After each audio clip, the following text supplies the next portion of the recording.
I feel like the timing of this chapter is pretty apt. Hey, it's Romania Black, and we're on part 8, if you can believe it, of Run with the Wind.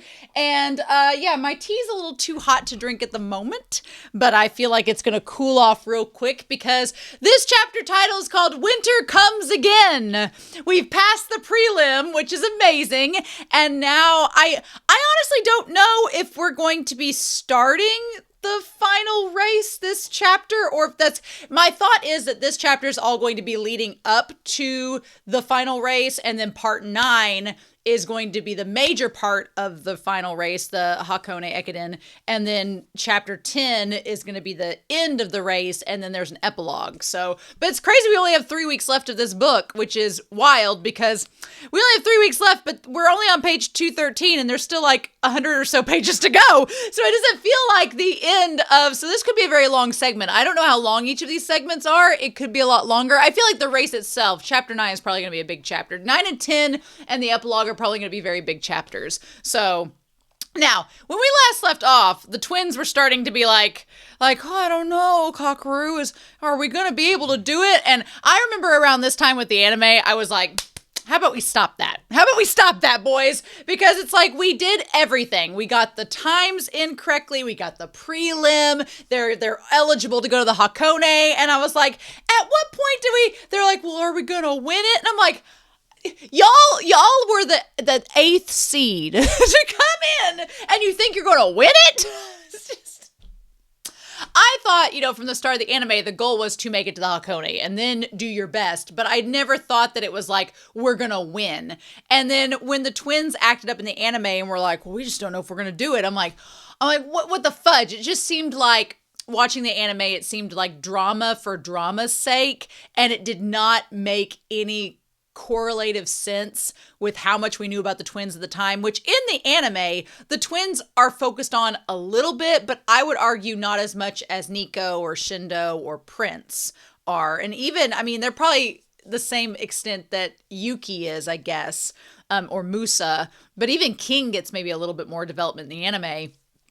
But here, they do have more of a connection with Kakeru from the summer camp, so it does make kind of more sense for them to get more screen time, but I always felt like it was just, we have to have something be dramatic, and so it has to be these two, and I was just like, so we'll see how that goes, but yeah, I'm really excited. Last week was a lot of fun, and this week I hope that this is all setting up. Now, also around this time in the anime, we were starting to maybe get a little bit more with Haiji's backstory with Fujioka and everything, so if we get into that in this chapter with the whole Winter Comes Again, that would be amazing, and my glasses have fogged up with the tea. Also, what's interesting is at this point, we have not had hardly any focus on Kakeru in the novel. We know that he has a somewhat violent past and that Sakaki's not happy about him and his performance in high school, not on the field, but his performance as a person. And so, unlike the anime, which focused a lot about Kakeru's anger and his lashing out against the coach and all of that, here, there's not been a whole lot of that mentioned. So again, I don't know if this chapter is going to get into anything with Haiji or anything else with Kakeru. They've just done a few interviews or what's going to happen, but I'm curious to see what we get. So in any case, I'm excited. I hope you all are as well. I can't believe we're on part 8 already and we still have so much to go. So anyway, I'm excited. I hope you all are as well, but let's dive in, shall we? We're going to look at part 8 of Run with the Wind, and we're going to do that here in 3, 2, 1, and chapter 8, Winter Comes Again. It's so perfect and seasonal because it's like the perfect time of year around Christmas and winter. It just feels perfect. A team of only 10 members made it through the preliminary race and earned their place in the Hakone Ekiden. The news of the Chikeso residents' incredible feat spread like wildfire, not only throughout the world of university track, but also amongst the general public. Since 1987, when the Hakone Ekiden first began to be televised, this competition among the student runners in the Kanto region had become known to virtually everyone living in Japan. With its arduous course and the glamour of the nationwide coverage during the New Year's Eve holiday, the Hakone Ekiden inevitably captivated the whole population. And now, a team of 10 was about to compete in the prominent race. How did they dream up such a reckless endeavor? What would they do if someone got injured or ill on the day of the race? Foreshadowing! What kind of training regimen did they follow, and what were they like in their daily lives? A constant stream of curious people in the neighborhood and students who wanted to join the team came to visit Chikuseso. Most of these students didn't have any experience in track and field. Many of them were driven by a temporary rush of inspiration upon hearing about the team's achievement at the prelim. Kiyose wrote a polite note declining any visits and put it up on the front door of the Chikuseso.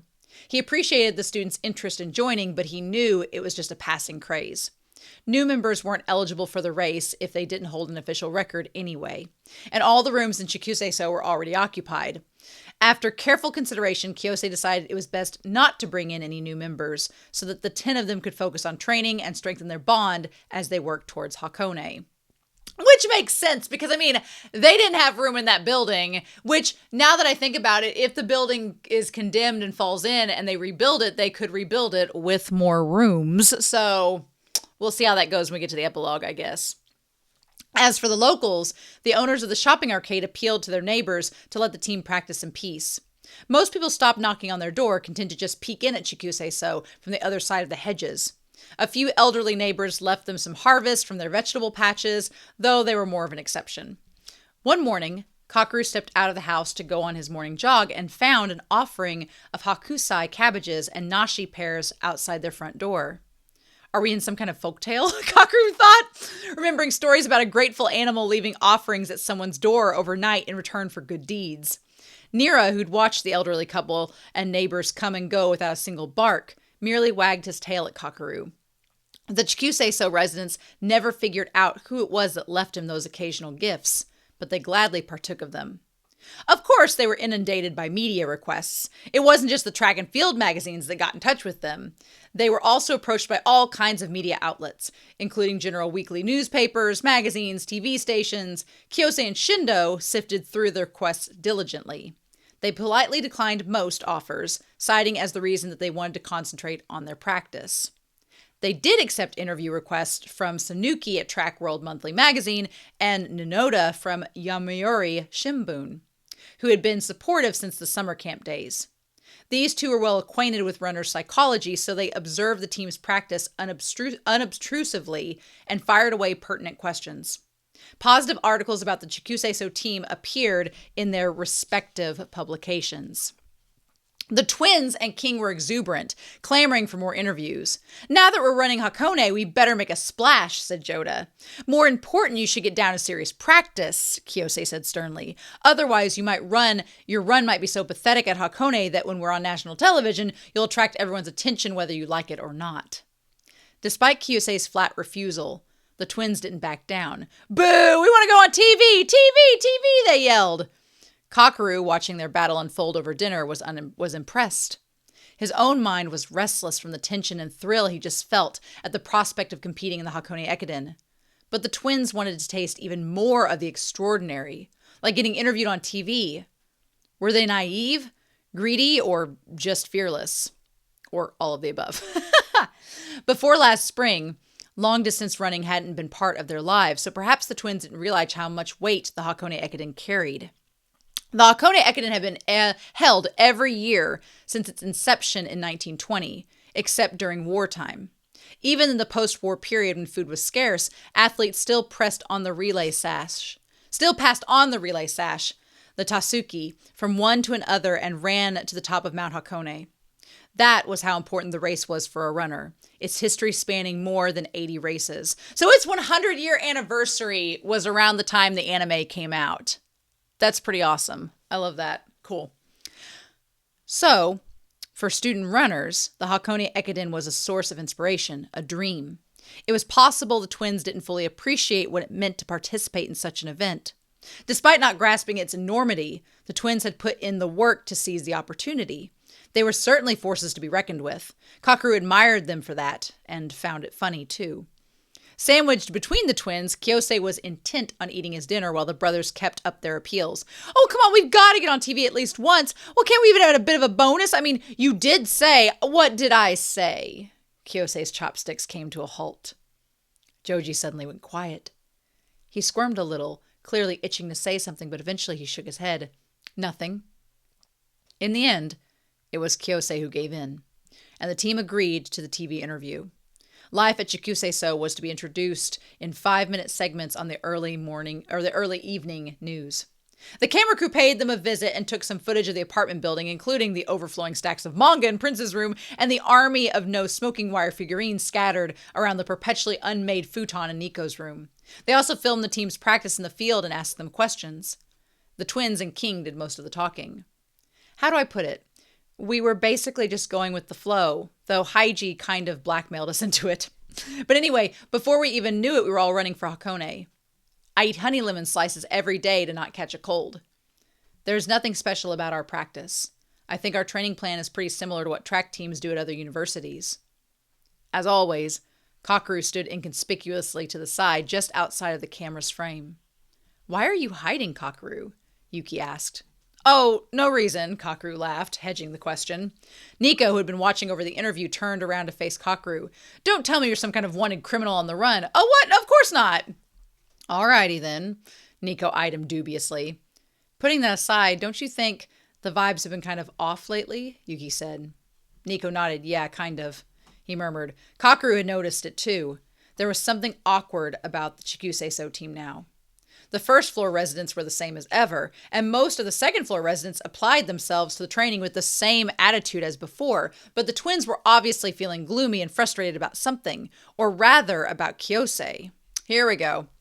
It wasn't as though the twins were picking fights with Kyosei or giving him attitude, but they tried to keep a subtle distance from him. Kyosei talked to them as usual, but they didn't quite open up to him in the same way. Somehow, their trust in Kyosei seemed to have diminished. This uneasiness between them spread throughout the entire house, and ever since the team had come back from the prelim, things had been strained. "I wonder what's up with the twins," Nico said. "Kakeru, you're in the same year. Try asking them. Make it look casual." "Ask them what?" "You know, what's on their mind and all that." "Oh, right." Kakeru assented, but if he was being honest, he felt the burden was too much for him. Yeah, I noticed that, they asked Kakeru, asked them about the twins and about the girl and all this. And so Kakeru's, always been kind of tied to the twins, but he doesn't exactly know what to do about it. So, practice was becoming increasingly intense. For instance, they would run 12 kilometers, going relatively slow for the first 5 kilometers in 17 minutes, then building up the pace until they reached a pace of 3 minutes, 5 kilometers for the last kilometers. After that, they would do 5 sets of 1 kilometer in 2 minutes, 55 seconds, with 200-meter intervals in between. Oh my God. Kakeru's plate was full from just thinking about his own run. The way he swung his arms, the angle at which he struck the ground, how loose or taut his muscles were, he was always asking himself whether everything was in good order. When he ran, he was conscious of every cell in his body, alert to every step he took. Of course, between practices, he also had to attend lectures on campus. It was hard to find the time or energy to think about how other people were doing. Yeah, that's absolutely insane to do all of that. One day, Kakeru ran into the twins at Tsurunoyu. Kakeru and Kyosei were sitting in the large bath, the mural of Mount Fuji behind them, and chatting with the plasterer, who happened to come in at the same time. The twins stepped in and went to the side with the showers to wash up first. "So, Haiji, how are things going with the fellows at Chikusei-so?" the plasterer asked. He was soaking in the bath with his back to the showers, so he hadn't noticed the twins coming in. Normally, the twins would have said something in greeting, but when they saw Kyosei near the tap of the bath, they only gave him a silent nod. "They're doing well," Kyosei answered. "The first years are putting on a good fight, eh?" The plasterer lifted his hands from the water and rubbed his face.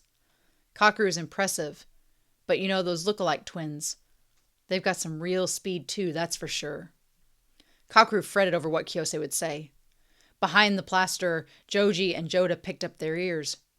Distracted by the talk, Joji's hand slipped, squeezing out an enormous drop of shampoo onto his head. "They really do," Kyosei laughed. "It's a bit odd to say this right in front of them, but yes, they do run well." "Really?" Joda leaped up from his stool and the plasterer turned around in surprise. "Why would I lie?" Kyosei rose from the bath. Turning to the plasterer, he said, "We have promising athletes on our team, so I do hope the people of the shopping arcade will keep supporting us. I'll head out now, excuse me." Kyosei passed behind the twins, slid open the door, and disappeared into the changing room. "He only praised us because we're right here," Joji mumbled to no one in particular. But he couldn't hide his delight. He scrubbed vigorously with his head and soon was covered in a fluffy cloud of soap bubbles. "What's going on, you two? You didn't even say hello when you came in," the plasterer contemplated Kiyosei and the twins' demeanor, then turned back to Kakeru, who was still in the bath. "They're not fighting or something, are they?" he asked Kakeru in a low tone. "Who knows?" Kakeru murmured, sinking down to his shoulders. "I don't think that's what it is, but I'm not really sure." Maybe the twins had an issue with Kiyosei, but they wouldn't be able to hold it in forever. They were the straightforward type. Their childlike honesty made them open books. They were bound to explode sooner rather than later and spill everything to Kiyosei. It wouldn't be too late to try to patch things up after that. Kakeru decided to let the twins be. There was no need to poke at a dormant volcano. When it erupted, the team would see where the mouth of the volcano was. Then they could make a clear judgment about how everything stood and in which direction the wind blew, and decide whether to evacuate or wait for the flood of lava to cool down. That was Kakeru's take. Now, obviously, in the anime, we can't have things go calm and cool and collected like they do here, so we gotta amp up the drama. So I get, like, in the anime, they made it very dramatic, and I was like, really, are we gonna do this? But maybe everything will just calmly work its way out, in this novel. In addition to their usual practice, the team also began trial runs on the actual course of the Hakone Ekiden. Since much of the route was included with roads with heavy traffic, test runs were prohibited, at least according to the official rules. Nevertheless, it would have been unwise to dive into the race without at least doing one trial run. Oh! In the early mornings when the roads were relatively empty, the Chikuseizo members piled into the van and drove to different parts of the race. They covered the area around Otomachi on some days and the Shonan coastline on other days. Little by little, they ran fragments of the course to experience the roads with their own 2 feet. They etched onto their bodies and minds the characteristics of the course, such as how it undulated and which landmarks were marked in what distance. Kiyosei seemed to have constructed a rough order in his mind as to who would run which segment of the race. When they were doing a trial run near Yokohama Station, Kiyosei asked Kakeru, "Do you want to run the second leg?" The part of the race that ran between Tsurumi and Totsuka, passing through Yokohama, was called the Star-Studded Second. It was usually run by the ace of the team. If the runner performed well at the Hakone Ekiden, whether he ran the second leg might even affect how much he stands out to scouts of corporate track teams looking for promising new talent. "No," Kakeru replied. He wasn't attached to the Star-Studded Second. Whatever segment he had to run, it was all the same to him. As long as there was a road in front of him, he would run with everything he had. "All right," Kiyosei said, and went back to checking the course silently for the rest of the run. "No, because Kakeru wants to run the one right before you, and you're going to finish up the race, so he ain't going to run no second leg. No, oh my God." In late October, they went to Hakone for a trial run. A narrow road snaked up Mount Hakone. Though it was a little too early for the fall foliage season, there was a massive traffic jam on the weekends. Kiyosei parked the van in front of Hakone Yumoto Station and announced, "All right, everyone, let's try running up Lake Ashi." "No way!" the twins wailed without missing a beat. "It's a tough climb even if you walk it. You're telling us to run there for 20 kilometers? Well, how about whoever's taking this leg of the race just do the run?" The 5th segment stretched from the Odawara relay station to Lake Ashi, the culmination of the first day of the race. Most of it involved running uphill on Mount Hakone. In contrast, the 6th leg, which began the team's return journey on the second day of the race, was all downhill. The runners for these segments had to run over an elevation distance of more than half a mile. A difference of more than half a mile. Each university entered an athlete who specialized in climbing or descending mountains for the 5th and 6th legs. The route required not only speed, but also the mental fortitude and physical abilities suitable for this particular environment. It was completely different from running on flat land. For the 5th leg, runners had to have the tenacity to face the endless uphill climb without quailing. And for the 6th leg, the runner needed to have guts to ride on the speed of the steep downhill without holding back. Naturally, both routes were especially hard on the legs, so it was ideal to pick someone who wasn't prone to injuries. Yeah, I've had some problems with my legs over the past years, and I used to run a lot, and my doctor was like, "You need to stop running uphill or you're going to have stress fractures." And I was like, they're like, you don't need to do that. That's not a good thing. So they were like, you should, to try to do like physical therapy to get back into jogging, they're like, you need to go on flat ground and not go uphill or downhill because, yeah, it will hurt your legs. So, the fifth leg has Shindo's name all over it, Prince remarked. He's so good at uphills. Are you saying I should run by myself? Even Shindo's face clouded over the thought of the long climb. We're running up together, Kiyose declared. Don't you all want to see what lies ahead? Where the Tasuki goes? This is like Ashi we're talking about. It's the most celebrated viewpoint around Tokyo, you know. I'll pass for now. I'll see it on race day, King said. Most of us won't see it on race day, though, Kakeru pointed out. We don't have enough people. Besides, our own runs will probably divide the work between us. We'll have to accompany each other before the start of each leg. Well, then maybe I'll see it on TV the year after, Joji said, making a last-ditch effort. But Kiyose wasn't listening anymore. Come on, hurry up and let's get started. Climbing Mount Hakone was more challenging than any of them had imagined. The uphill path twisted and turned, stretching on for what seemed like eternity. Along with Kiyose and Shindo, Kakeru doggedly ran up the mountain. Kiyose was giving detailed instructions to Shindo about certain points of the course that would help him judge the distance and what to watch out for, but the rest of the group took every opportunity to try to hop on the Hakone Tozen Railway. Eventually, they slowed down so much they might as well have been walking. Keep up the pace, Kiyose told Shindo, and then looking behind him, what's going on? You're too slow. Kakeru stopped too and waited for everyone to catch up. From their cars, the people waiting in the traffic jam peered curiously at the group in tracksuits. Goaded on by Kiyose, they somehow made it up to the sign for the summit.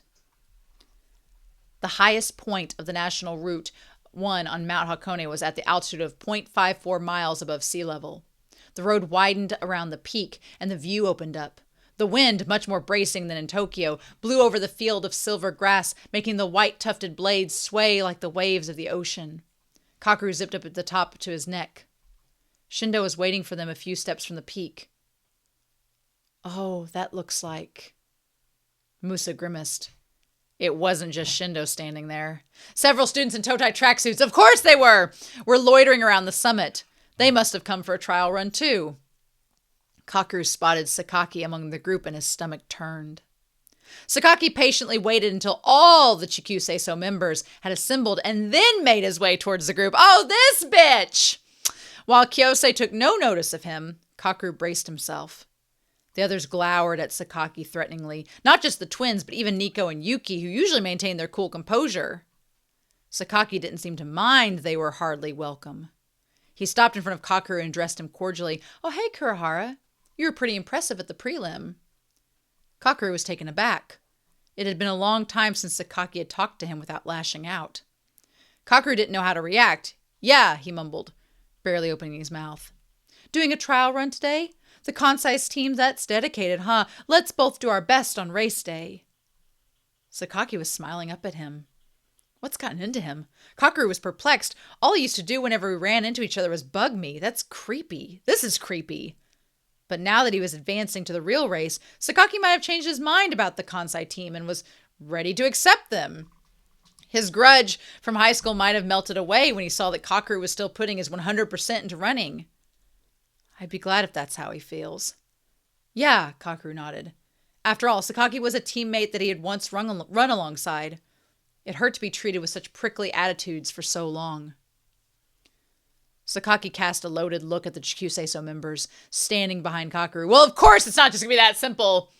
You sure are dedicated practicing so hard. We were just talking about you, actually. About what we'd do if we were on the Kansai team. What do you mean? Kakeru didn't see what he was getting at. What difference did teams make? Wouldn't they just practice and keep running wherever they were?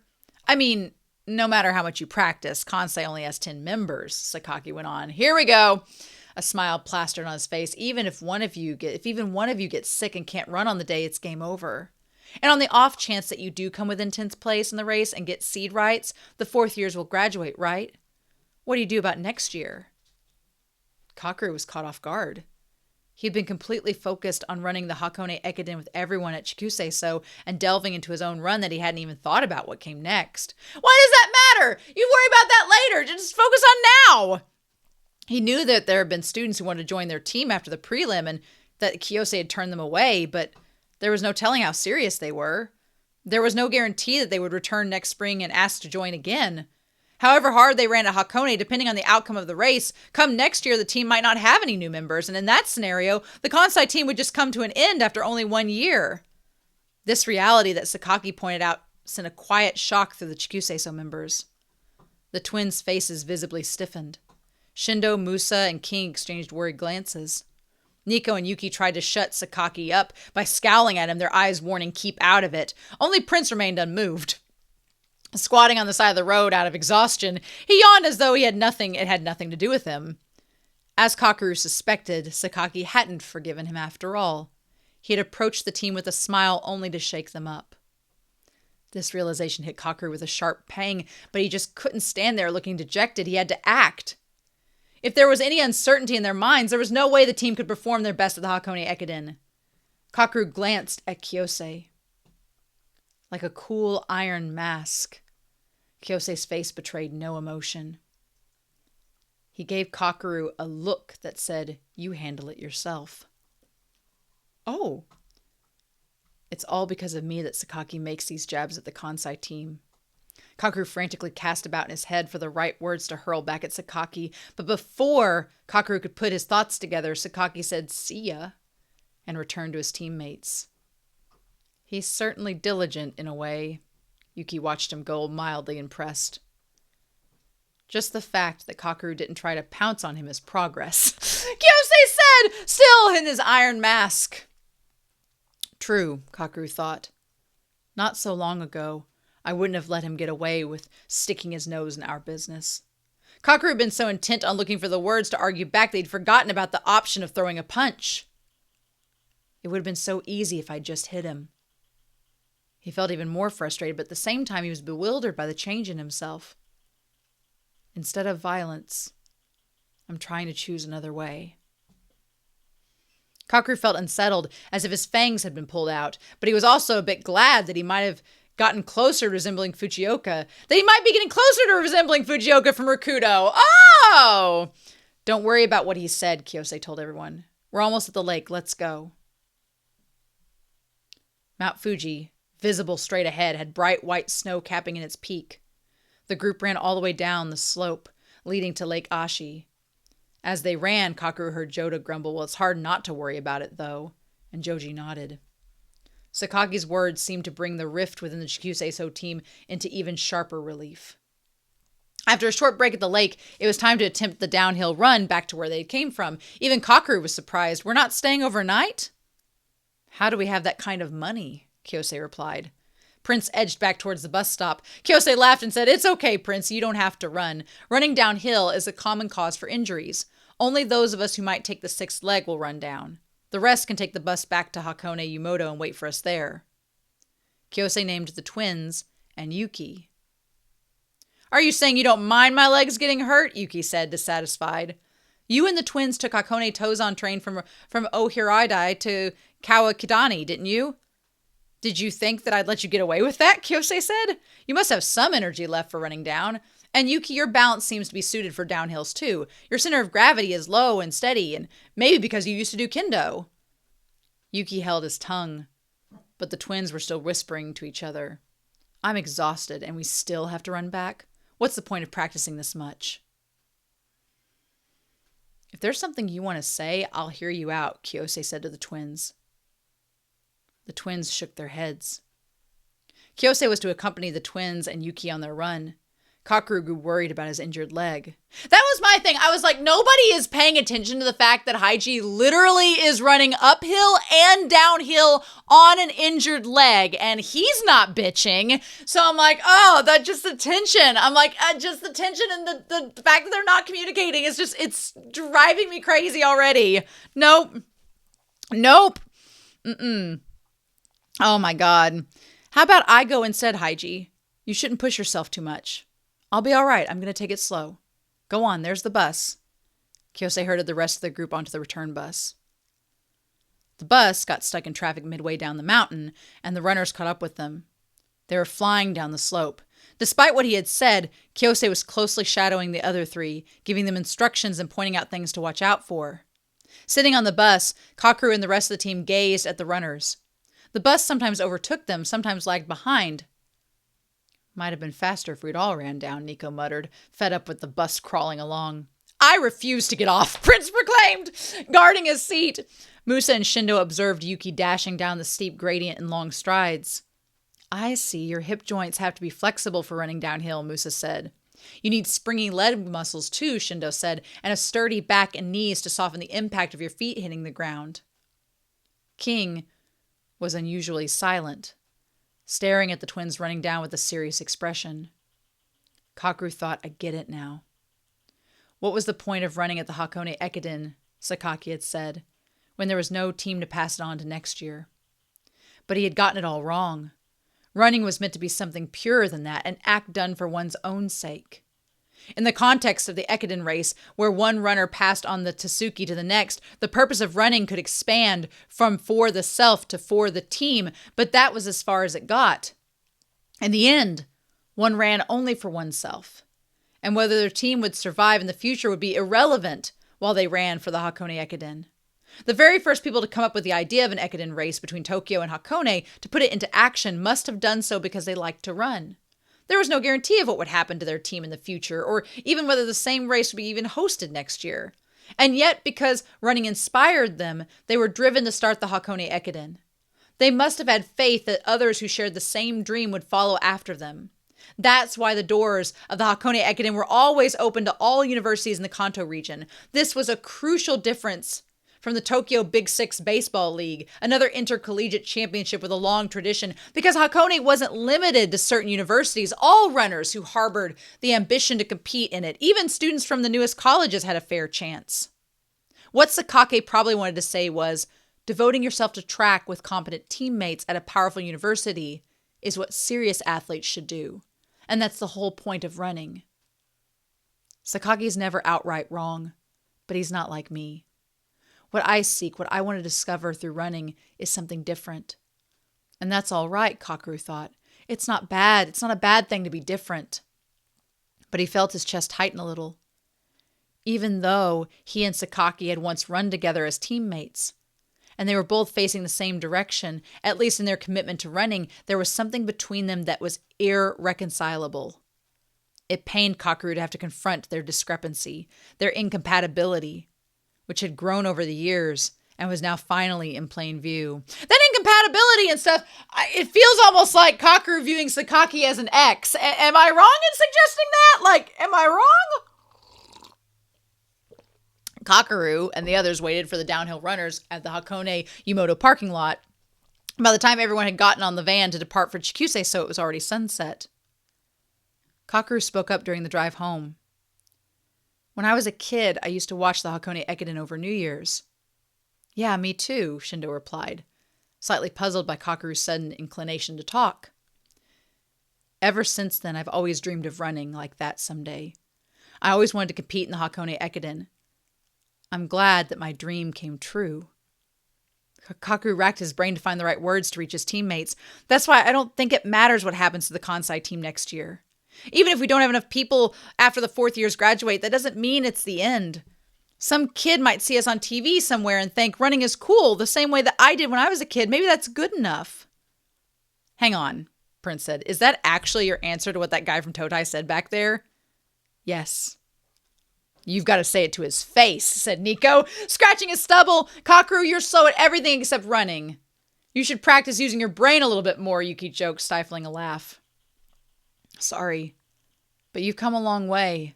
Now you can actually say what you think, said Shindo, trying to back him up. Yes, well done, Musa joined in. They make you sound like a kindergartner, Joda teased, and Kakeru's face burned. Whenever he came up with what he had to say, it was always too late. He felt ashamed and annoyed at himself. But Kakeru, King said, poking his head back from the back seat, aren't you being a little too idealistic? Yeah, Joji chimed in, crossing his arms next to Kakeru. Let's say some tiny tots get inspired and start running.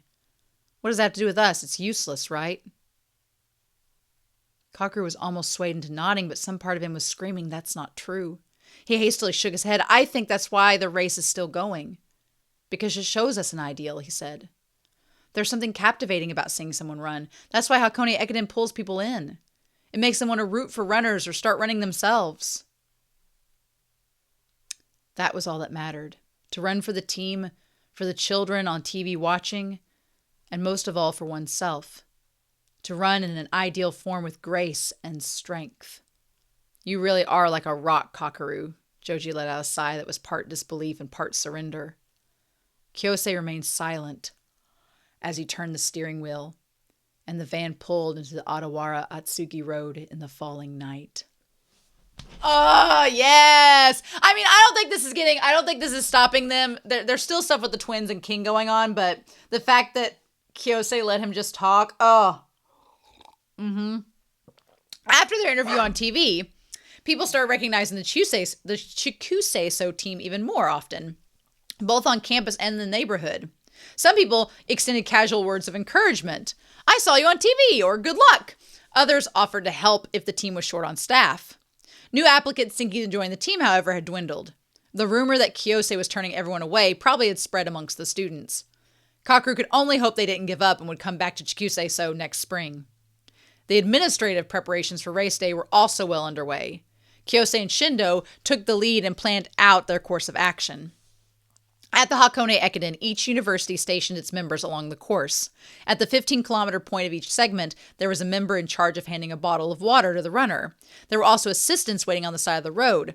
They relayed intel that could give the contestants an advantage in the race. It was useful to have these messengers at strategic points en route, passing on details such as the time differences between the runners and those around them in the race, or whether the runners should adjust their pace. The water supplier was required to sprint alongside an athlete to hand them the bottle in mid-run. Since a complete amateur wouldn't be able to keep up with the pace, the team needed someone who could be able to keep up and run to some extent. For this role, the short-distance runners in Kansai's track and field club were happy to help. Well, that's cool. Good for them. Kyosei and Shindo also considered which students to place alongside the course. Among the students who had volunteered to help, they picked out those who lived close to the route. The volunteers would be giving up part of their New Year's holiday to assist the team, so Kyosei didn't want to put too much of a burden on them. Bless him. Since the people of the shopping arcade were bound to come root for the team, even if they were told not to, Kyosei felt encouraged to enlist their help for the messenger staff as well. As the day drew nearer, Kyosei tackled the bits and pieces of non-running work that still needed to be done. Shindo assisted him in negotiations with the university, communications with the host of the race, the Inter-University Athletic Union of Kanto, and the like. Hanako was quick and efficient in managing the volunteers who would be assisting the team on race day, and instructing them on their roles and their individual schedules. Kakeru was impressed by Hanako's aptitude for dealing with these organizational tasks. She had to communicate with so many people to monitor who was available and when, and make fine adjustments that everything would run smoothly on the day. He couldn't possibly have handled it himself. Apparently, she even cut back on sleep to make sure that Chikusei-so could run the race without any issues. Although Hanako might have gotten involved only because she had a crush on the twins, now she seemed to be enthralled by the sport itself. She became an indispensable part of the crew, frequently visiting Chikusei-so for various meetings. I love this! I love Hanako getting involved! That's awesome! I love it! Over time, when Hanako wasn't around, King blurted out, "She's always hanging out with us. Doesn't she have any girlfriends?" "She does," Kakeru answered.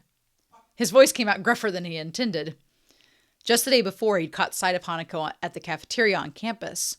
She was having lunch with some girls, happily chatting away and laughing a lot. "Can't you see how much she's doing to support us? She's prioritizing us over her friends."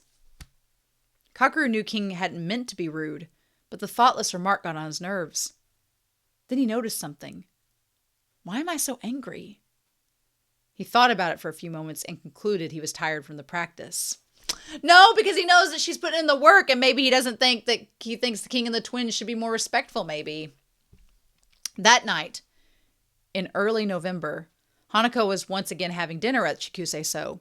Over dinner, she reported to them about how many volunteers were now on board and how they were all positioned along the course. Kyosei and Shindo commented on her updates, and Hanako jotted down their responses in a small notebook. Has she told the twins how she feels already? Kakeru wondered. While Hanako was engrossed in the pre-race preps, the twins were focused on shoveling down food. When their discussion with Hanako was finished, Kyosei made an announcement. "We'll participate in the Agio City Half Marathon on the Sunday after next." "Where is Agio?" Musa asked. in the Saitama Prefecture. It's a relatively large-scale race that many citizen runners compete in too. They're inviting all the university teams entering the Hakone Ekiden. We get to participate for free, so it's a good deal. Plus, it'll be useful practice running on the road. You'll get a feel for things like how to grab a good spot at the start of the race and how to run through the cheering crowds. Besides Kakeru and Kyosei, no one had ever run in a race where the course consisted entirely of ordinary roads. And in terms of the time of the year, the Agio City Half Marathon was the perfect rehearsal for the Hakone Ekiden. Most teams set up to compete at the Hakone participate in the Agio as well.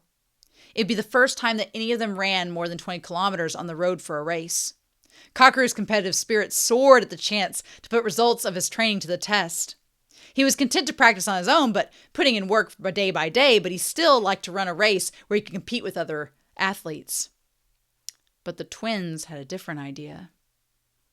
The Saturday after next, we have plans.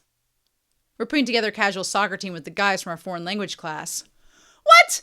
We finally found a team to play against, so we're going to have the game on the riverbank field by Tamagawa. Can you cancel it? Kyosei asked. Well, they wouldn't have enough people if we dropped out. There's still time. 2 subs wouldn't be hard to find. Besides, playing soccer when you should be focusing on practice, what if you get injured? You've been slacking lately. Kyosei scolded the twins in a harsher tone than usual, frustrated by the awkward tension that had built up between them over the past few weeks. What now, Kakeru panicked.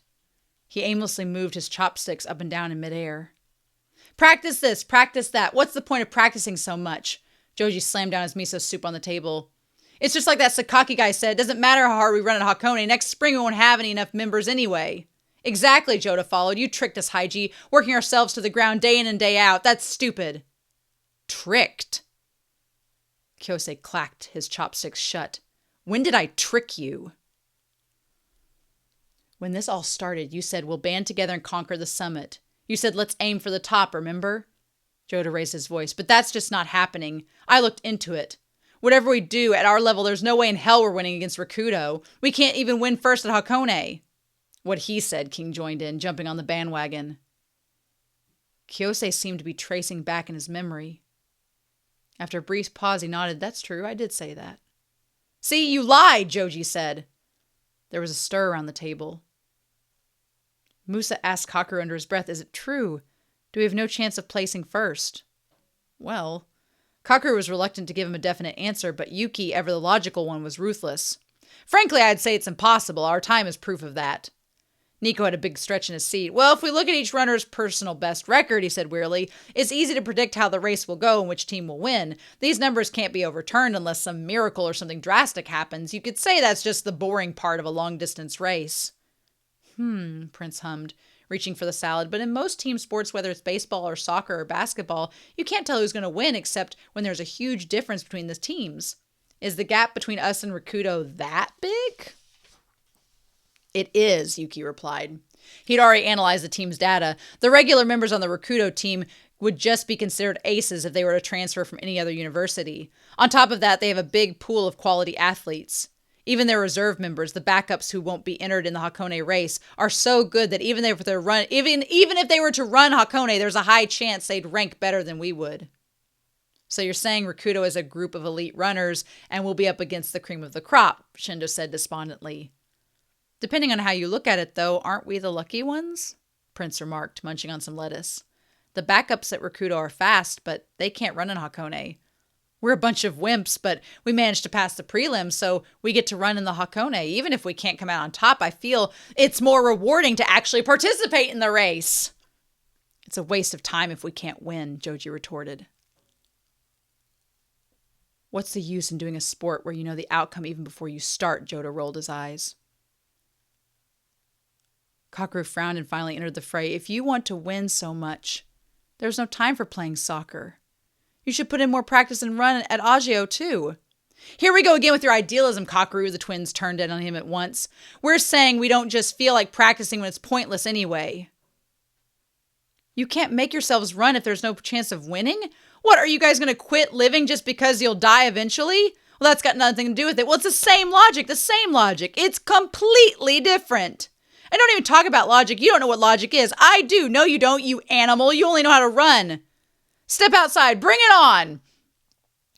Kyosei tried to subdue them, but they didn't listen. The three of them kicked over chairs as they got up, locking eyes across the table. Musa tugged at Kakeru's sleeve, but Kakeru flung him off. By now they'd forgotten the root of their squabble, and it was turning into a schoolyard fight over muddled arguments. Yuki and Nico watched the course of the events with a smirk. Prince seemed impressed by Kakeru's outburst. His one line about life and death was actually clever. Color me surprised, he murmured. King sympathized with the twins, but he feigned ignorance. He wasn't about to get pulled into a brawl. Oh, wait a second, Hanako frantically barred Kakeru and the twins, who looked more ready to storm out of the house. All eyes turned to Hanako. Well, let's all calm down now. I mean, it's not impossible that the whole Rakuto team will get food poisoning on the day of the race, right? I'm not sure that would ever happen, Musa said tentatively. And the fact still stands, when it comes to competence, we can't win against Rakuto, Shindo sighed. While her words had done nothing to raise their morale, she had successfully deflated the volatile tension between Kakeru and the twins. Thanks for dinner, the twins put away their plates in the sink and made for their room. You're right, Kiyose called to their backs. I did say let's conquer the summit, but I didn't mean we'll win first place. You might think it's a bad excuse, but never mind, Joji said, and the twins disappeared upstairs.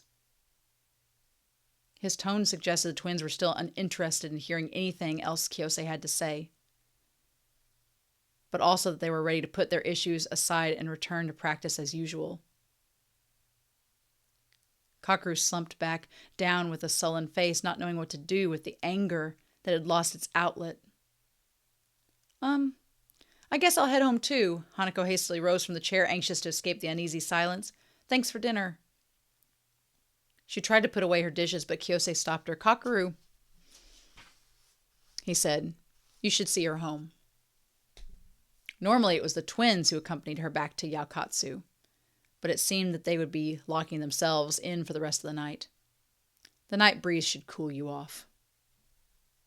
Though Hanako assured them that she'd go home by herself, Kakeru went to the entrance hall to put on his sneakers before she could stop him. At the table, Yuki and Nico started gossiping, walking alone with Hanako at night.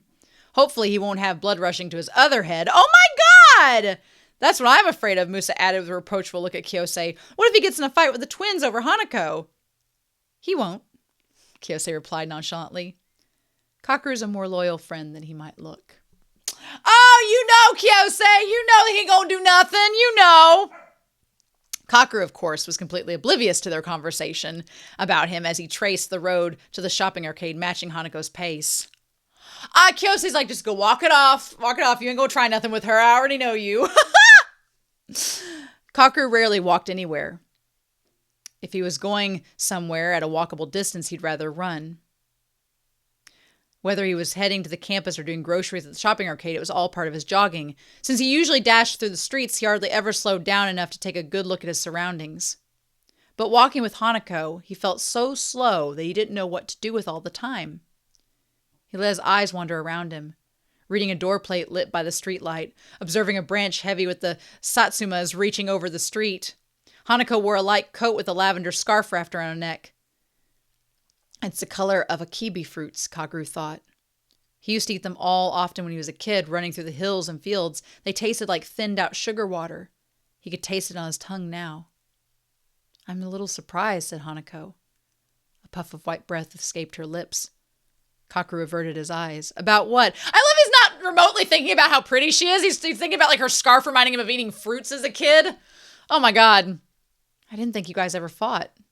Of course we do. We're crammed in a tiny apartment. We run together every day. We're bickering pretty much all the time. Don't leave water in the little buckets in the bath. Don't sniff each other's socks lying out around after practice. Blah, blah, blah. Sniff people's socks, Hanako chuckled. Who does that? Joji. But Kakeru felt bad for throwing cold water on her crush, so he answered, well, that's a secret. He worried that she might think it was him, but he couldn't help it. I don't know why, but I kind of had this idea that a lot of people who do long-distance running are reserved and patient. I wouldn't say so. I'm hot-tempered and the twins and King are chatterboxes. But you're pretty mature, Kakeru. Everyone at Chikuseso is so gentle. Hanako kicked a pebble on the white line of the road. So I was like, oh, they have fights too. I was surprised, but I was also relieved. I mean, you guys can run so fast, even when it's like 20 kilometers. And now you'll be going to Hakone. I was feeling like you're getting further and further away from me. Ah, he thought. She really does like the twins. He furtively pressed a hand to his chest. What is this? He felt a sharp, hissing pain in his heart, like an ice-cold drink stinging his teeth, as though the flesh around his heart were burning from the inside, raw and swollen. I mean, is he jealous that she likes the twins? I don't get that impression. They turned the corner of the park and entered the shopping arcade.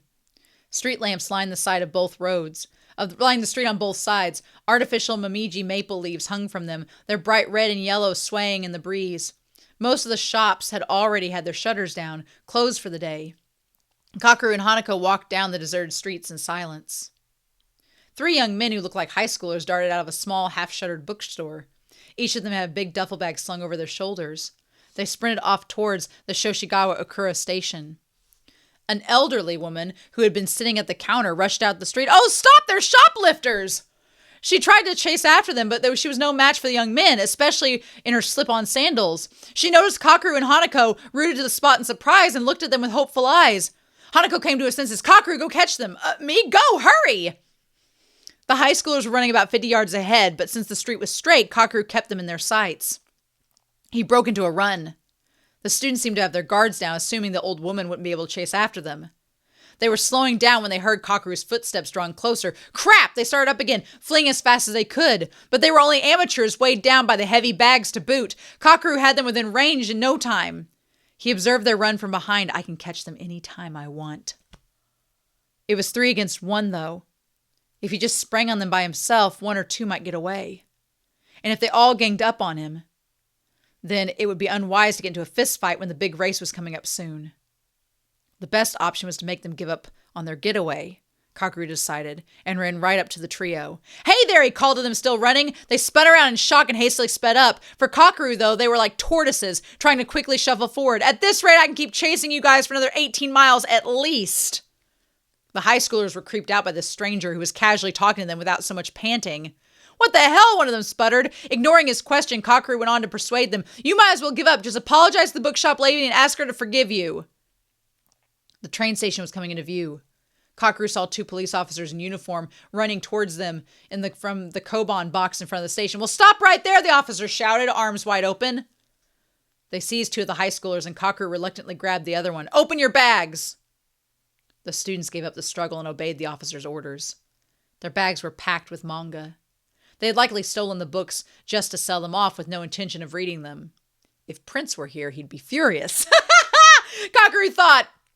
"You there, well done. Can you come with us to the Koban? It's just around the corner," the young officer said to Kakeru with a smile. At first, Kakeru murmured, "No, I'll just..." But there were only 2 officers against 3 shoplifters. He had no choice but to follow them, keeping a tight grip on the high schooler's arm. "Kakeru!" Kakeru turned around. Hanako was speeding towards them on her bicycle. The old woman from the bookshop was riding on the carrier behind her. It turned out that Hanako had called the police from her cell, and the Koban officers had received the alert. Won't she get in trouble for riding double? Kakeru wondered, but the officers turned a blind eye. I've heard that that's illegal to do, but that's really funny, actually. Climbing down from the rack, the old woman thanked Kakeru. "I hear you're an athlete running in the Hakone Ekiden. You saved the day, dear." The high schoolers were to be taken to the local police station. The officers had to draw up a report, so the old woman accompanied them. "Would you mind coming along to the station? You might get a certificate of appreciation." Kakeru shuddered at the prospect and frantically refused the invitation. The officers looked disappointed, but Kakeru left the scene without even mentioning his name. Hanako followed him, pushing along her bicycle. "You were amazing, Kakeru.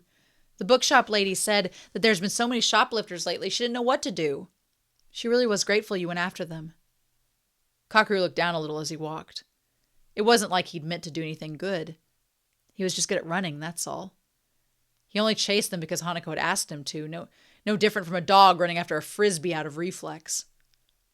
Hanako was so happy about Kakeru's feat that he felt his throat constrict.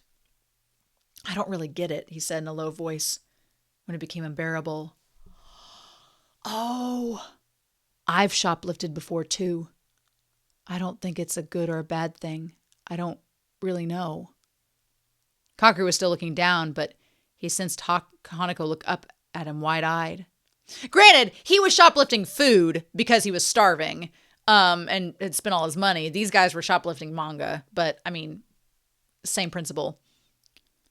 All I care about is running. Everything else fades away pretty quickly. I'd shoplift if I got hungry, and I'd punch people if they got on my nerves. You said everyone at Chikusei-so is so gentle, but that's not me. Just like the twins, I only know how to run. If you were an animal, you wouldn't be worrying about how you don't know the difference between good and bad. Hanako said quietly, You're too harsh on yourself, Kakeru. The bookshop lady was so thankful that you jumped in.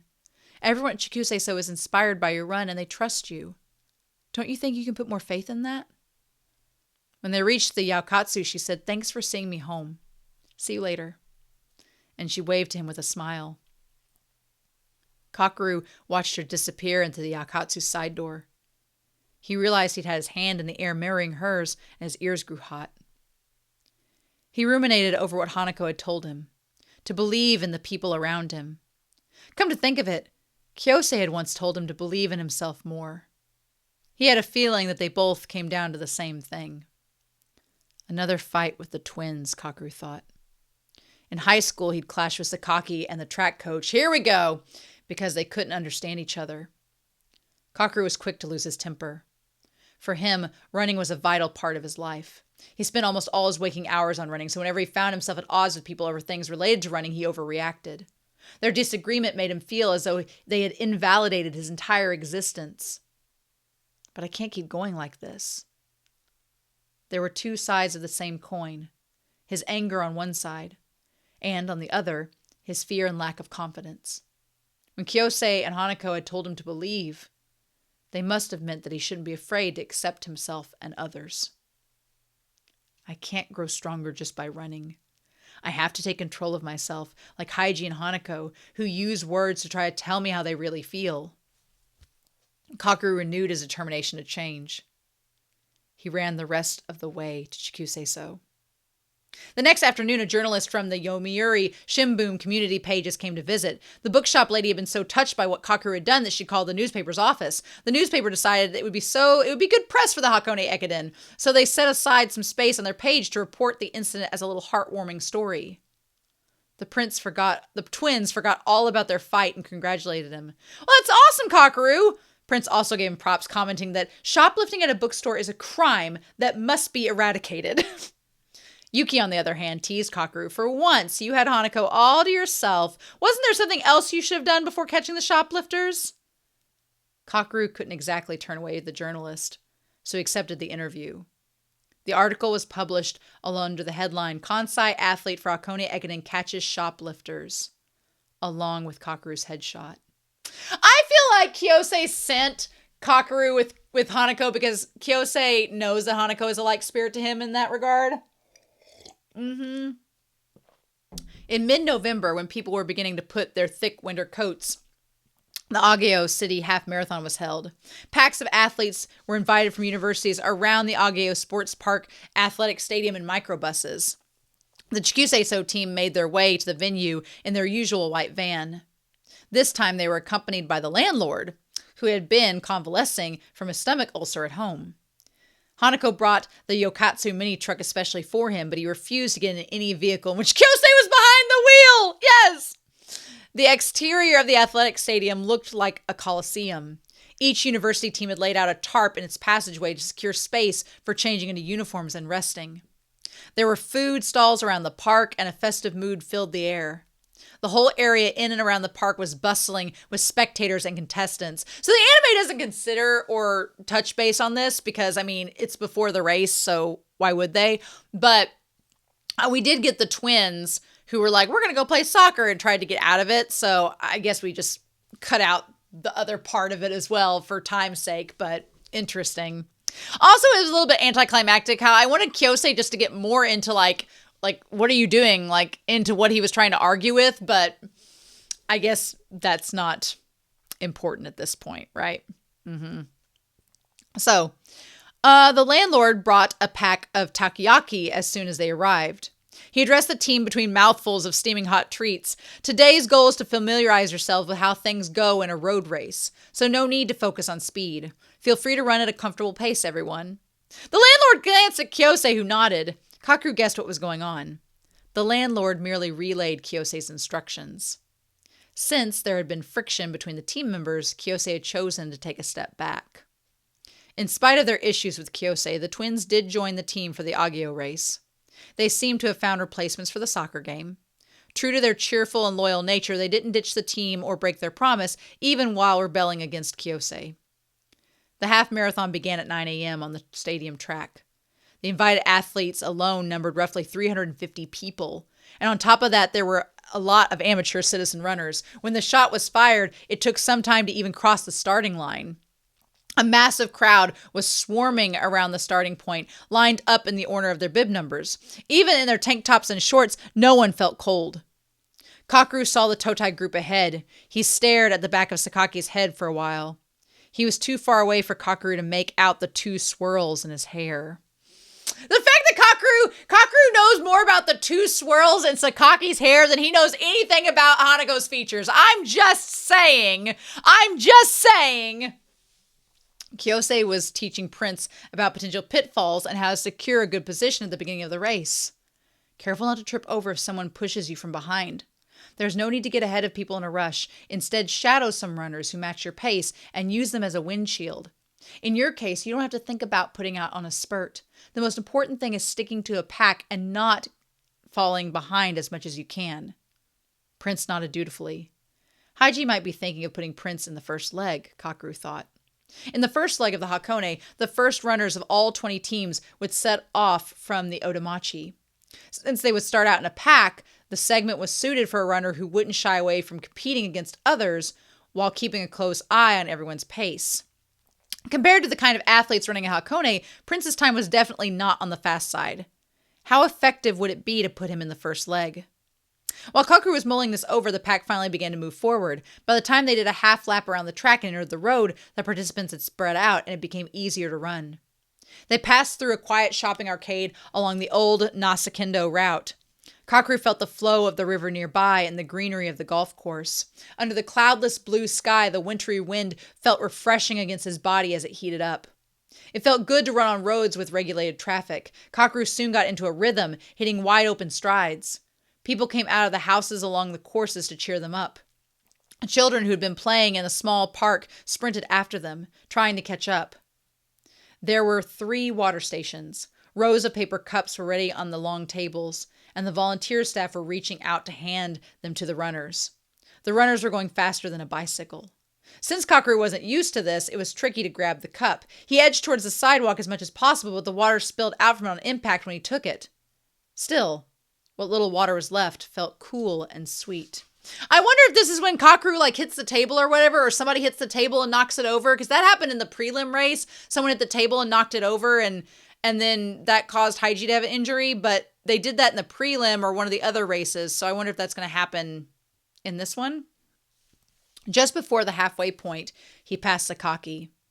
Sakaki threw him a look, but Kakeru pretended not to notice. It was the coach's view, in other words, Kyose's, that they shouldn't strain themselves in this race. Besides, it looks like I'll never get along with Sakaki. I better just let him be, Kakeru decided. Kakeru was carefully observing the Rakudo athletes. As expected, they had good form, but they all seemed to be backup members. Kakeru turned to one of them, presumably a first year who had turned at the halfway point around the same time as him. "Where's Fujioka?" he asked. The first year was taken aback at his sudden question, but he seemed to recognize Kakeru. "The regulars are gone for altitude training in Kunming," he explained. Kunming? In China. Whoa. Kakeru was stunned. Rakudo really is on a whole different level.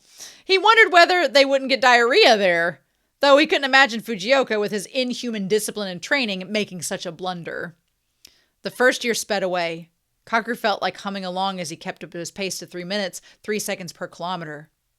Fujioka was bound to return from China even stronger than before. Kakeru was impatient to confront him of Hakone. "I'll prove which of us is faster at the big race." The runners returned to the stadium to cross the finish line. Since the Kansai team held back their speed, their rankings weren't great, but they got the hang of the racing on the road. Even Prince, the slowest of the group, looked satisfied after completing the race. He had managed to run about the same distance as one segment of Hakone without breaking down. This fact seemed to have instilled confidence in him. Kyose's strategy of entering the team's inexperienced members in a half marathon paid off. The event host offered all the invited teams bento boxes and bananas for lunch. Shindo and Musa went to pick them up from the administrative committee's tent and came back with a cardboard box full of bananas. "That's a lot of bananas," Joda and Joji said, peering into the box. Hanako saw stickers on the bananas and remarked, "These are quality," appraising them like the grocer's daughter that she was. As a quick way of refueling calories, bananas made the perfect post-workout snack. As they were wolfing down one banana after another, someone approached them. It was a man in his 30s, dressed casually like one of the onlookers. "You're the Kansai track team, aren't you?" Joji stuffed his third banana into his mouth. "Yep, we are," he munched, looking up for the stranger. "Can we help?" "Is Kakeru Kurihara here?" the man said. His eyes fixed on Kakeru. He seemed to know Kakeru's face already. "I'd like to have a little chat." Kakeru stood up and took his business card. It read Truth Monthly, Shuji Mochizuki. Most of the group assumed that the journalist wanted to ask Kakeru about the incident with the shoplifters, but Kakeru knew better. This journalist had come because he'd sniffed out Kakeru's past. "You're from Sendai Josai Senior High, aren't you?" Mochizuki began. From the corner of his eyes, Kakeru saw that Kyosei changed color and rose to his feet. "Yes," Kakeru answered. "So, you've caught some shoplifters the other day. I saw it in the papers." Mochizuki arched his eyebrows in exaggerated show of admiration. "They're saying you're a sportsman through and through with a strong sense of justice. Folks in your hometown, too, especially the people around your old track team." Kyosei stepped up next to Kakeru and confronted Mochizuki. "I don't remember giving you permission to interview our teammate." "Oh, don't worry, I won't take long," Mochizuki chuckled, but there was a caustic glint in his eyes. "Mr. Kurihara, you ran in the inter-school championship when you were in your second year of senior high and achieved glowing results. But you quit the track team and field club at the very beginning of your third year. Why was that?" "Leave him alone," Kyosei bristled. But Kakeru stopped him. "It's fine, Haiji." Kakeru couldn't run or hide from the past. As long as he stayed in the track world, that incident would keep following him around. He'd already steeled himself for this when he decided to aim for Hakone with the residents of Chikusei-so. "You've done all the research, haven't you?" Kakeru said to the journalist. "It was because I punched the coach." "From what I heard, you broke the coach's nose. And what's more, you turned down recruitment offers from several universities and quit the team, even though the coach tried to deal with the issue privately because he was afraid it would turn into a scandal." Mochizuki scrutinized Kakeru's face. "Tell me, what were you so dissatisfied with? What beef did you have with the coach?" Kakeru was silent. His coach back then was well known for his harsh, Spartan method of training and his micromanagement of his athletes. Of course, no one could deny he was capable as a coach when his team produced the results that justified the measures. Kakeru, however, didn't get along with him from the start. He was irked by the coach's obsession with records, and so when he walked into the locker room and stumbled on the coach berating a first-year student whose injury had made him difficult for him to return as an athlete, Kakeru couldn't stop the blood from rushing to his head. That first-year student was on a sports scholarship. It was, if he was forced to quit the team, he might not have been able to stay at the school. To Kakeru, it seemed like the coach was just being a bully and taking advantage of the student's weakness. But in retrospect, Kakeru realized the incident might only have been a trigger, merely a convenient igniter to set off an explosion of all the pent-up anger inside of him. For in the instance that Kakeru punched that coach, the only thought in his head was, "I can finally end it." He didn't hit the coach for the first-year student. There wasn't a grain of heroism in Kakeru. He didn't even stop to think about how awkward the first year might have felt if an older student hit the coach because of him, or how the other members of the team would blame him. Kakeru wasn't driven by a sense of justice or by sympathy. He merely used violence for his own gratification, just to let out all the frustration and rage that had built up inside of him. The moment the cartilage in the coach's nose cracked against his fist, Kakeru felt liberated. "An act of violence in a high school track team," the journalist pressed, "and a well-reputed team in the track world at that. Word got out, and since you didn't deny the charge, the track team had to refrain from club activities for a while. I wouldn't be surprised if the people involved back then still bear some ill will towards you. Obviously, the coach, whose nose and record suffered, would be one of them, and your teammates who had to withdraw from the races." "What do you want to ask Kurihara exactly?" Kyosei cut in. "Even if what you say is true, shouldn't you be questioning the attitude of the school that tried to sweep it under the rug? Or how the larger context that some high school track teams put results above everything else? The excessive restraints and coercion they use to control the student athletes, which risks crushing your talent?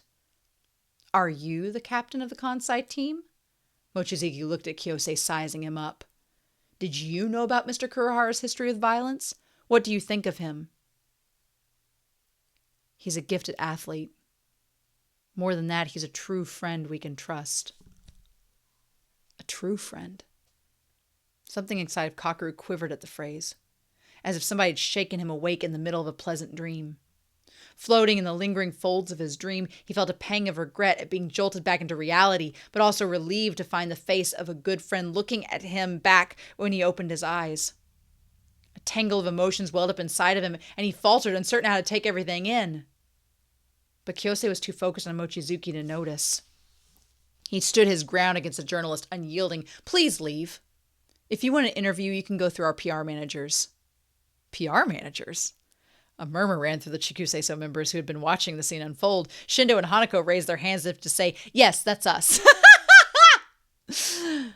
We'll have to decline your interview request, Shindo said.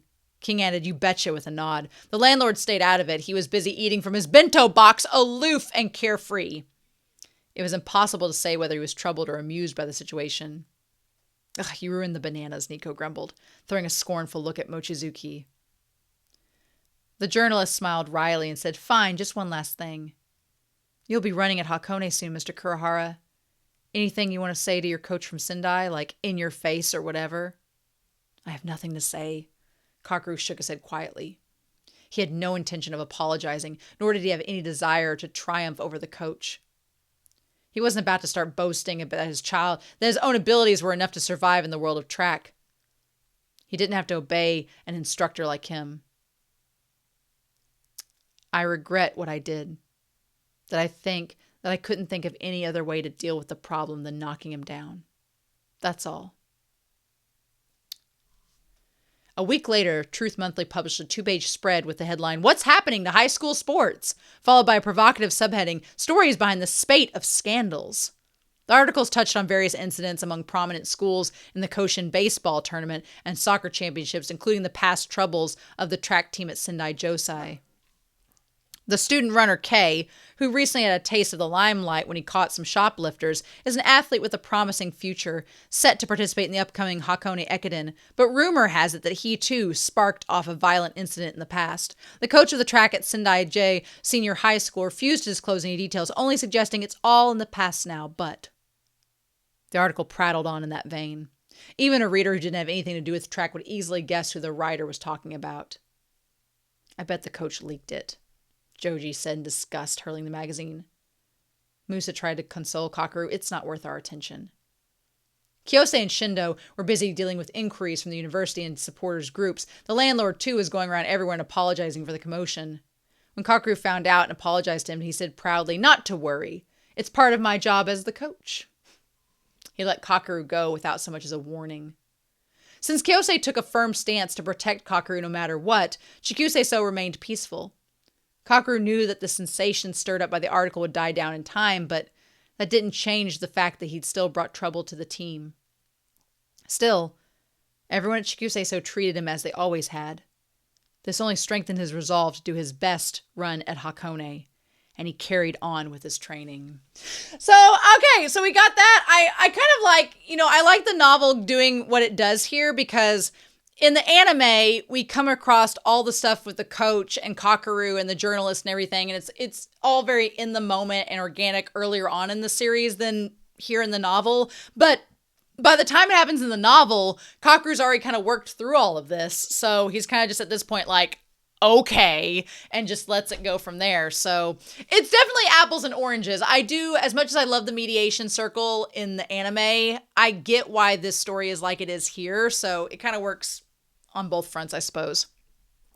One night, the Chikuseiso team assembled in the twins' room after practice for a drinking party. Kiyosei was supposed to make an announcement about their official entry in the Hakone Ekiden. Kiyosei himself had gone off somewhere after practice, so Nico and Joda were left in charge of the cooking. That's terrifying! Guessing they must be cooking up a storm of pub grub to go with the alcohol, Kakeru left the twins' room and was about to go help in the kitchen when the phone rang. His home number in Sendai flashed on the screen. Since Kakeru had come to Tokyo, his parents had never once called him. He sent them a quick postcard to let them know his new address, and that was it. They still paid his tuition and put the bare minimum to get by in his bank account, so he had been content with that. His parents had pinned their hopes on him. They expected their son to be a track athlete of impeccable conduct and to go to college on a sports scholarship. When he pressed the call button, he heard his mother's familiar voice, "Kakeru." "Yes. You were in the tabloids, weren't you?" "How many times do I have to tell you not to do anything that brings the wrong kind of attention? Your father's angry too, you know. Are you listening?" "Yeah, sorry. Just try to imagine how we feel living over here. What would our neighbors think? Put yourself in our shoes." "I will." "What are you going to do for New Year's? Are you coming back?" "No. I'll be running in Hakone." "I don't think I'll have time for that." "Oh, I see." His mother was clearly relieved. "Fine. Take care." For a while, Kakeru stood motionless in the middle of the staircase, clutching his silent phone. Spaced out, he didn't even notice Yuki standing by the front door. "I'm sorry," Yuki said. "I didn't mean to eavesdrop." He was holding a bag from the record store in Shimokitazawa. Yuki made time for music no matter how busy he was. Kakeru replied, "It's all good," and climbed down the rest of the stairs to join Yuki in the hallway. "Was that your folks?" "Yeah, they're mad at me for making the tabloids." "Well, you're the man of the hour," Yuki laughed. Maybe I can tell Yuki. Yuki was the only one who hadn't been happy about their interviews. He might lend an ear to Kakeru's oppressive thoughts. "Things aren't going well with my parents," he said offhandedly. Yuki was quiet for a moment. "I see, same here," he said. "In my case, I guess you could say they're overprotective. My mom's remarried. He's not a bad guy, but it's not like I don't care about my little sister, but it's a bit late to have a new family thrust on me. When they fret over me, I don't know what to do, and to be honest, I kind of want to stay out of their way." "How old is your sister?" 5. "She's that much younger?" "Yeah. I don't know how my mom is still having that energy." Yuki pushed up his glasses with a wary air. "Generally speaking, family tends to mean trouble. It's best not to expect too much of them and keep a reasonable distance." Yuki headed to his own room, and realizing that he was giving him advice, Kakeru replied yes. Just as he turned to peek into the kitchen, which had been raucous with the sounds of streaming water and clanging saucepans during their whole conversation, Yuki came back. "By the way, Kakeru," he murmured, gesturing at Kakeru to come over to the edge of the hallway. "On my way back, I saw Haiji at the train station in Seijo." "Did he have anything particular to buy?"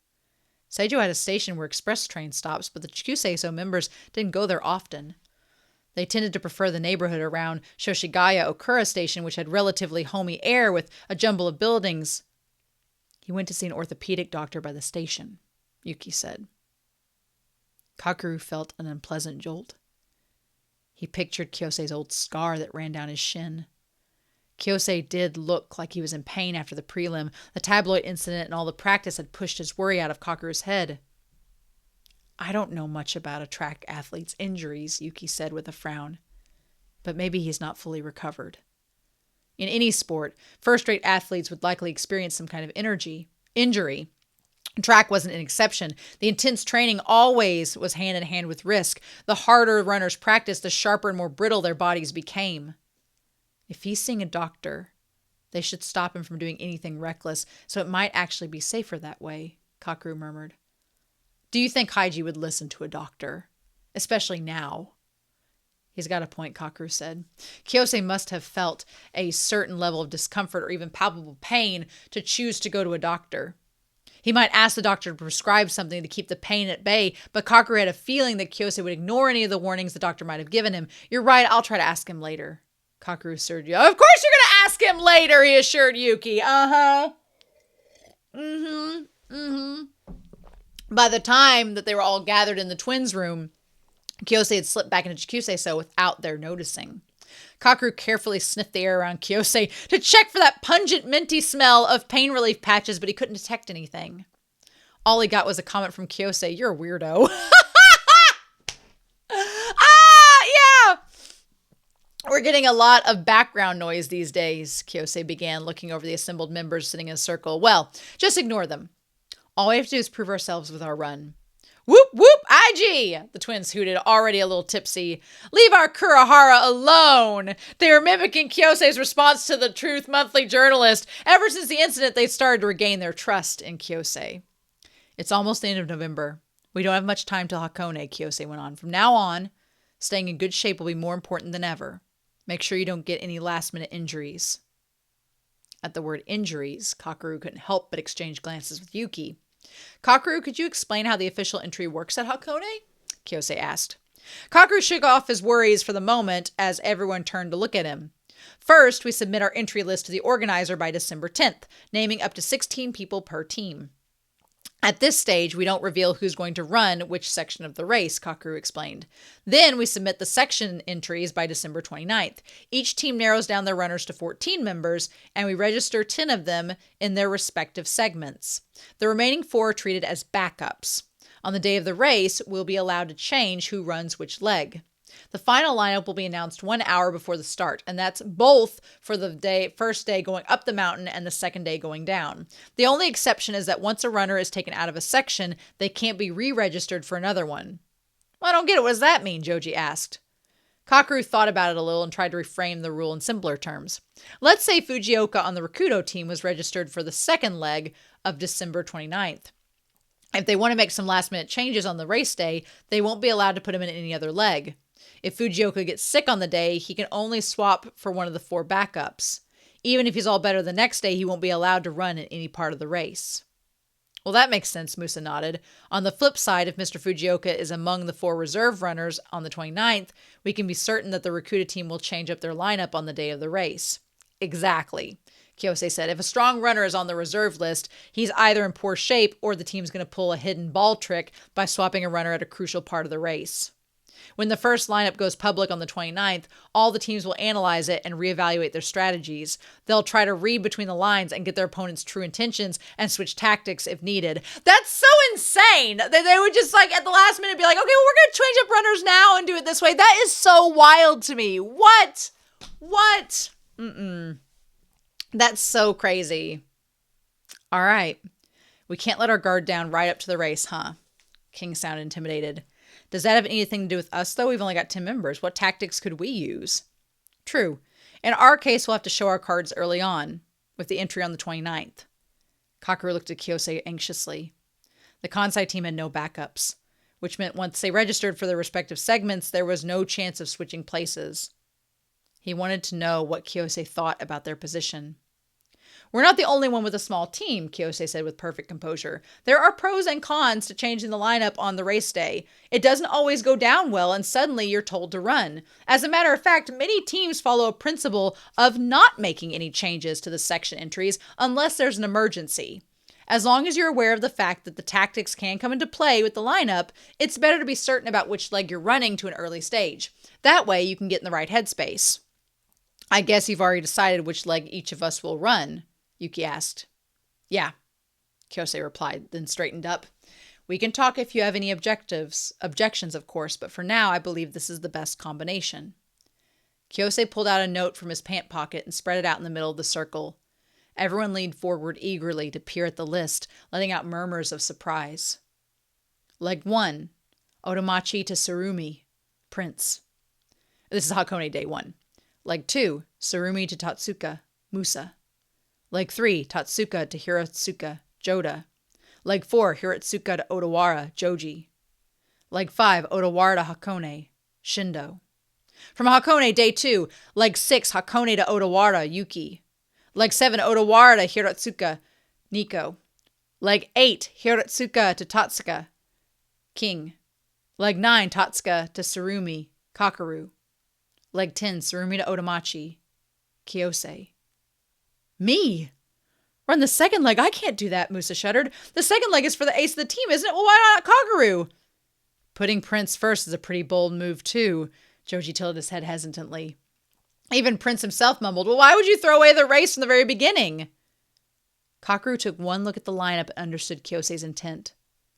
Haiji's betting on the latter half of the race. He's really going for the seed rights. And if the race goes as he expects, we might get more than that. With this lineup, we might even rise higher than 10th place. Though they were an underdog team with no guarantee that they have enough members to continue next year, a random group of amateurs who just managed to crawl up to where they stood now, Kyose's ambition knew no bounds. He was constantly aiming higher, confidently leading the residents of Chikuseso towards a single dream and purpose.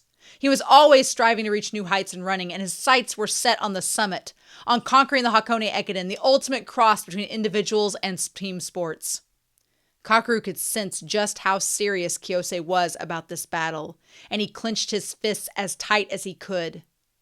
That was the only way he could stop himself from getting swept away by this rush of excitement. No one else can take the first leg, Prince, Kyosei said gently. You remained undaunted at the track meet and the prelim. Maybe because you have no interest in three-dimensional things. The first leg attracts a lot of attention, so you're a perfect fit. Plus, you managed to keep up with all the practice, even though you were slow as molasses. If you have to compete neck and neck with our opponents, I'm sure you can hang in there. There he goes again with the backhanded compliments, Kakeru thought, but Kyosei's expectations for Prince were meant in earnest. Prince seemed to sense that too, and a light kindled in his eyes. But the first leg's usually been fast-paced in the past few years, Yuki interjected. It could be the same this time too. Won't the other teams prioritize speed when they choose the first runner? We also can't rule out the possibility that they'll go in the opposite direction this year and try taking it slow. It's a gamble, Kyosei said readily, and he admitted.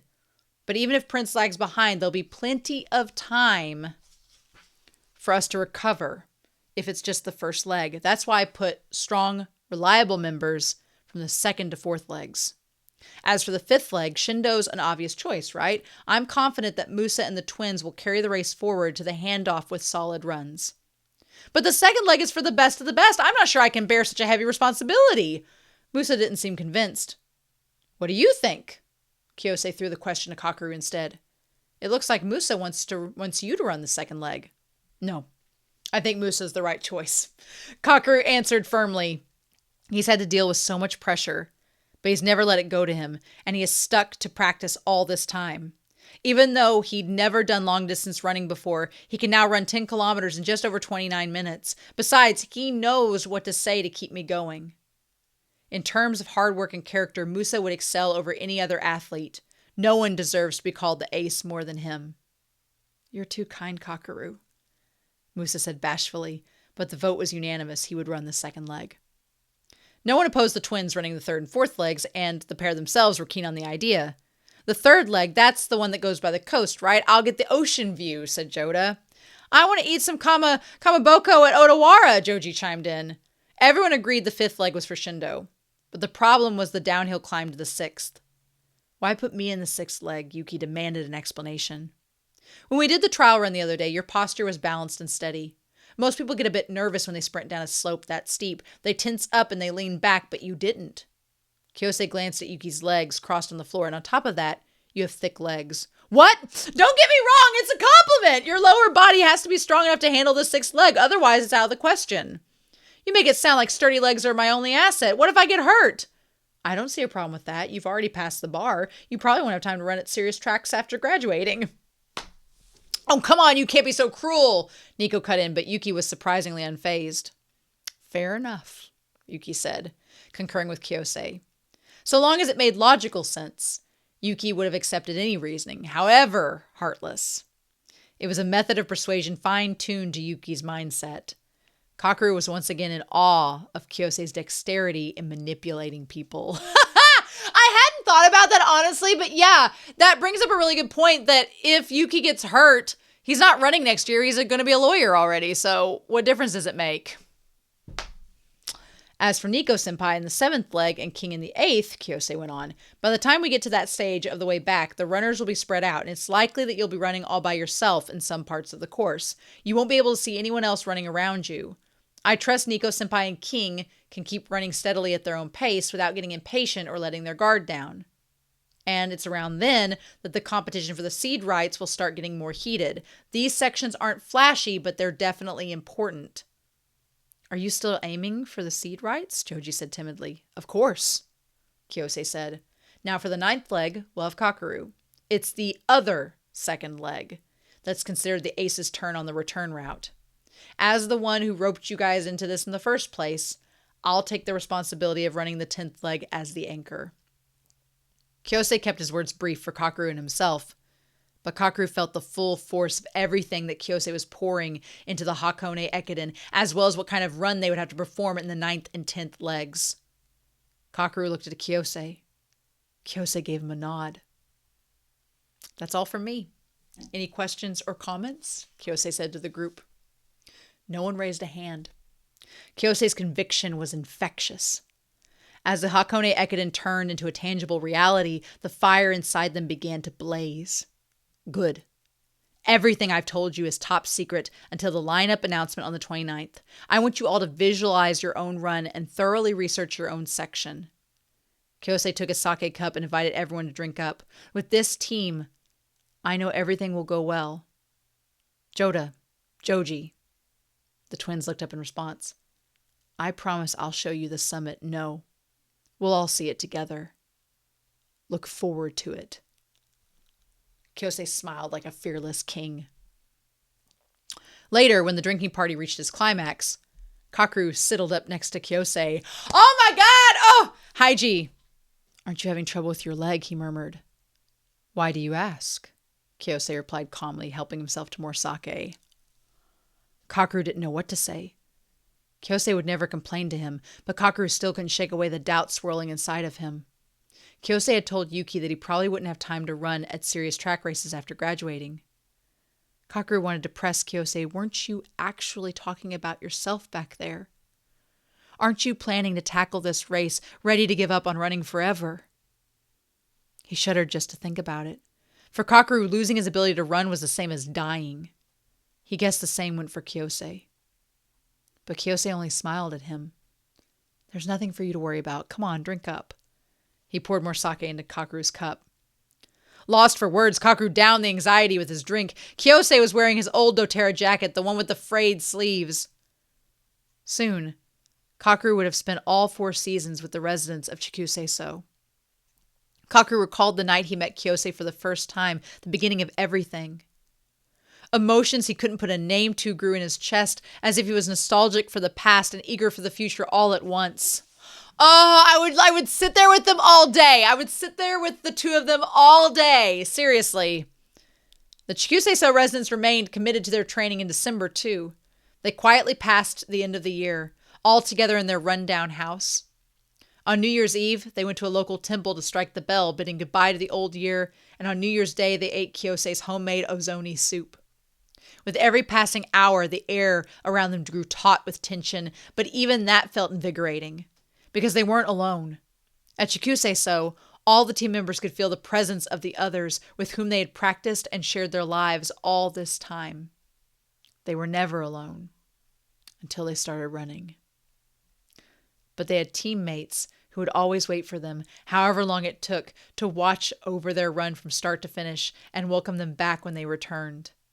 That was the essence of the Ekiden. At last, on January 2nd, the Hakone Ekiden began. It was the culmination of the battle that the team of 10 had fought over the course of the year. At the same time, it was the beginning of their first and last battle. A fierce struggle that would live on as legend as long as the Hakone Ekiden existed. That was a long read. That was an hour and a half. Oh my gosh. Wow. Okay. Oh. Well, that was a very long chapter. That was like 50 pages almost. This was like nearly 50 pages. 40 something pages for this chapter. So we're on page 259 next week. I'm assuming it's a pretty big chapter, if I'm assuming. 259, possibly, maybe. How long is this chapter? Chapter 9 is going to be a long one, isn't it? I feel like chapter 9 is going to be a long one. Oh my gosh, I think it's going to be a really long chapter. Maybe. I'm not going to read anything that's on there, but how long is it? I'm going to look at the table of contents. I'm like, what am I even doing? So, chapter 9, 258. Oh yeah, it's a good solid 70 pages. 60 pages. Oh my gosh, it's gonna be huge next week. The race. We're gonna be reading the race. Oh my god, we're gonna be getting to the race, at least for a big portion of the race. Oh my god. Well, so this was nice. I liked the build-up. One thing, the novel and the anime are quite a bit different from one another. The anime definitely has big bursts of energy and then build up and build up and build up and bursts of energy. The novel is much more quiet. It feels like the wind rippling across a lake. And what I liked about the end of this chapter is as they're all at the Chikusei-so and Yuki. I like that Yuki and Kakeru are the ones that are like concerned about Haiji because they're the ones that kind of know what's going on behind the scenes and everybody else is kind of not in on it yet. But I definitely feel as if the setup of this is like a slow creeping cold coming in. And it's going to be awesome because on Patreon, this is going to be airing the New Year's Day for the race. So that's so exciting. But I still believe that the book, I like Hanako as being the friend that Kakeru can draw inspiration from. And I feel like when Haiji doesn't want to get too close to Kakeru, he kind of sends Hanako in to do his job. And Kakeru is not remotely interested in Hanako. He finds ways to deal with his emotions through her, but he's not like attracted to her, which is so funny. And he's such a good friend. Like Kakeru, I love novel Kakeru. Kakeru in the novel is absolutely wonderful. And Kiyose defending him against that journalist, like, all the time. Oh, I'm here for it. I love it. Oh my God. But, it's going to be hard to not get in the race. The race is so good. The race, the final episodes. I've been wanting to get to these chapters for a while. So since I started the book, so next week is going to be insane. So it's going to be a long read probably, but y'all are okay with that, right? So yeah. Next week, we're going to be looking at chapter 9, the penultimate chapter of the novel, and I'll be excited to hear your thoughts down below about that. So I hope you all enjoyed this reading of Run with the Wind. I hope you all have a wonderful week. Please stay safe, take care, and yeah, I'll be back next week with the penultimate chapter, the Hakeone Ekiden race for Run with the Wind. Finally. I'll see you then.